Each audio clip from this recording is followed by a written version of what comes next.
That night, Salty was making his way to the Diesel Works for the meeting when Demon 180 appeared in front of him. "Out of my way, or I will destroy you." "I don't know who you are, me hearty, but here's the other line.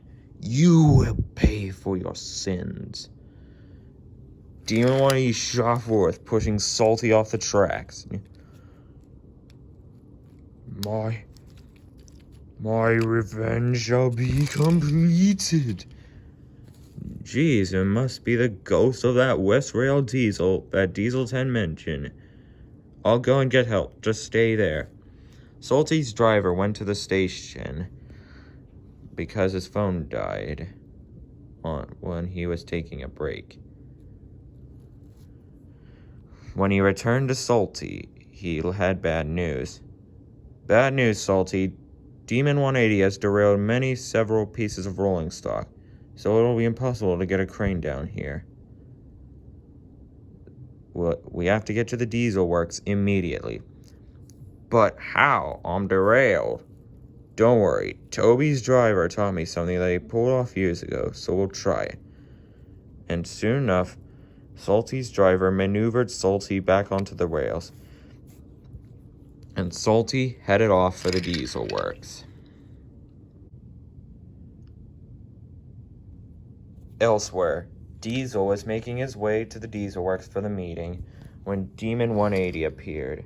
Diesel was very cross to see him. "You are that Diesel who's been causing trouble all over the island. Stop it before I bring reinforcements." "I shall not be stopped at all costs." "You don't scare me, you simpleton." Demon 180 blared his horn in anger. Never mind. I'm getting out of here." And Diesel raced away to the Diesel Works as fast as he could. Demon 180 was causing trouble throughout the night, derailing anything he saw in his path. Soon enough, all the Diesels arrived for the meeting, and Diesel 10 began the meeting. "All right, Diesel," said Diesel 10. "We have a serious problem on our hands. This engine, known as Demon 180, is out to settle a score with me." "What do you mean?" said Mavis. "Well, you see, this was like Duck and Henry's incident in the Railway series. He and I were taking a heavy goods train up a hill, but the brake van had a faulty headlamp, and I couldn't see, and I smashed into the brake van to smithereens. Demon 180 was cross with me that day, and we didn't even exchange horn salutes as we passed by." "Oh, does he have another name besides Demon 180, me hearty?" said Salty. "Yes, Salty, he does. His real name is Sierra. Now, we must head to the sheds to warn the steam team about this." Soon enough, so the Diesels raced away to the sheds, hoping to end the terror of Demon 180's reign for good.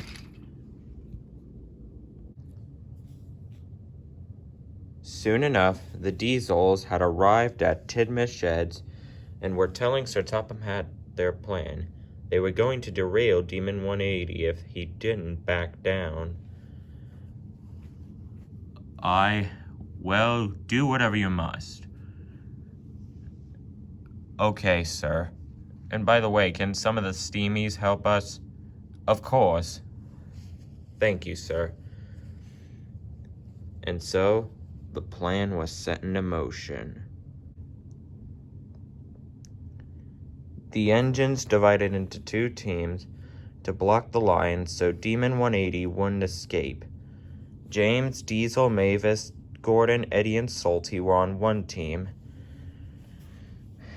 and Thomas, Edward, Daisy, Diesel 10, Toby, and Duck were on the other. "Show your face, you demonic psychopath," said Daisy. "You want to be history, Daisy?" said Duck. He could show up at any minute. You're right, said Diesel 10. He could show up at any minute. Then Demon 180 zoomed in, hoping to end Diesel 10. You're mine, Diesel 10, and you will die by my hand. Listen, Demon 180. I tried to see through the fog, but it was so thick, and I smashed the brake van into pieces. It wasn't my fault. It was the fog's fault. I don't care. You will pay, do you hear me? Listen, Demon 180. Remember all the good times we used to have before your accident? And besides, there might be other friends there for you. They may have not liked you because of you were being a jinx, but there may still be some engines that could be your friends, and they should be waiting for you right now. Demon 180 backed away from Diesel 10 and slowly disappeared. You may have won this round, but I assure you victory will be mine. That's it? Said Thomas. Yep. Let's just hope Demon 180 is gone for good, said Diesel 10. The engines all returned to the sheds that night, knowing that the threat of Demon 180 was over for good. The next day, Sir Topham Hatt was in his office rambling about something when Thomas arrived at the station. He quickly got out of his office to tell Thomas. Hello, sir. You look concerned. Yes, Thomas, I am. It appears the ghost of Demon 180 has resurfaced. He was seen puffing over the viaduct last night heading to Vickerstown, but however, he disappeared once he reached the other side. Oh, said Thomas. I don't want to draw conclusions, but it looks as if Demon 180 has finally let go of his past and has moved on. Wow, sir, that's amazing. I'll tell Diesel 10 this tonight. Okay, Thomas, you do that. But you must get on with your work. And so, Demon 180 never returned to Sodor, and the engines all lived happily ever after. But there's some episodes coming up soon, so stay tuned for some more episodes of Thomas the Tank Engine and Friends.